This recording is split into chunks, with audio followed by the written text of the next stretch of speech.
Boa tarde. Meu nome é Natália Ivanauskas, eu sou pesquisadora científica do Instituto de Pesquisas Ambientais e coordeno o Núcleo de Fitossociologia e Ecologia Vegetal da Sociedade Botânica do Brasil.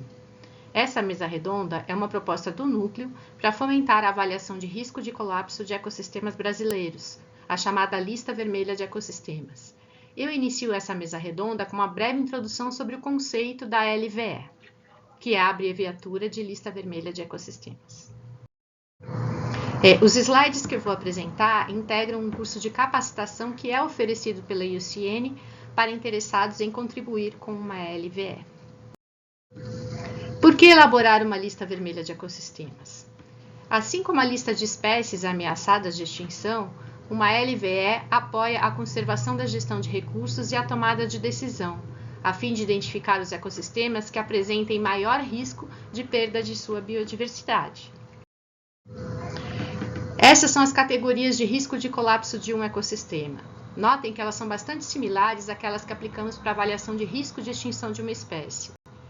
No caso, podemos concluir que um sistema se encontra colapsado, que é o equivalente a uma espécie extinta na natureza, ou ele pode estar ameaçado se ele estiver em perigo crítico, em perigo ou vulnerável ao colapso, da mesma forma que nós usamos essas três categorias para as espécies em risco de extinção.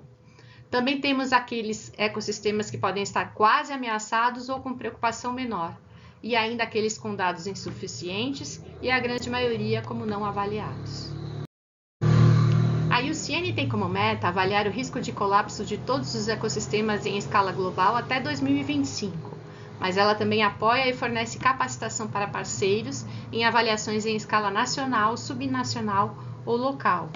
É por isso que o Núcleo de Especialistas em Ecologia e Fitossociologia Vegetal apoia e divulga essa lista a fim de que a gente tenha mais parceiros em território nacional, como vocês vão ver nos demais slides. Aqui temos um panorama das avaliações já realizadas em ecossistemas tanto terrestres quanto aquáticos em escala global.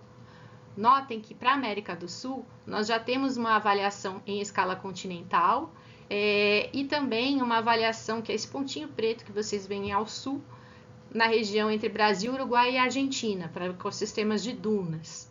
A maior parte dos ecossistemas que são avaliados pontualmente já foram realizados na Austrália.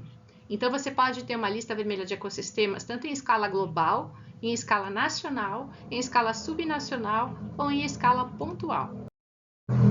Aqui é uma síntese do progresso da LVE.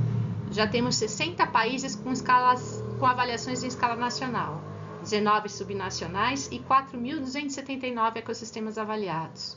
O gráfico do lado apresenta as categorias em que esses ecossistemas foram incluídos. Aí o destaque para os ecossistemas colapsados, que estão em preto, e os ameaçados, que seriam representados pelas cores vermelho, laranja e amarelo. Notem que ameaçados e colapsados representam quase metade do gráfico, ou seja, quase metade dos ecossistemas já avaliados. Bastante preocupante. No Congresso de Botânica de 2021, nós apresentamos alguns ecossistemas avaliados em território brasileiro, como foi o caso da Mata Atlântica, do Pantanal, das dunas do Cone Sul e do Cerrado. Dentre esses, somente o das dunas já foi contabilizado entre os ecossistemas apresentados no slide anterior. Era aquele pontinho preto na região entre Brasil, Uruguai e Argentina. Os demais parece que ainda estão pendentes de submissão ou avaliação pela comissão da IUCN para a validação. Então, depois que você termina uma LVE, você precisa submeter um comitê na IUCN para que essa avaliação seja validada.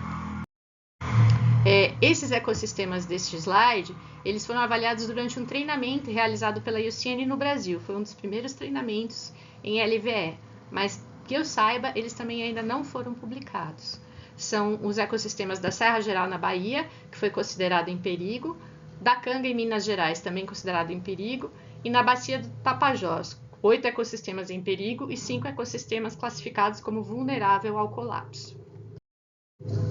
Aqui, se vocês quiserem mais informações, nós temos o slide da IUCN, onde você vai encontrar toda a documentação científica, as ferramentas de apoio, os estudos de caso, em 3 idiomas, em inglês, espanhol e em francês. Também tem as páginas no Facebook, no Twitter e no Instagram. Eu retomo então o objetivo dessa mesa redonda, que é exemplificar como esse protocolo de avaliação é aplicado, para o qual convidamos o palestrante Dr. Patrício Piscoff, que realizou a avaliação de risco de colapso de uma floresta no Chile.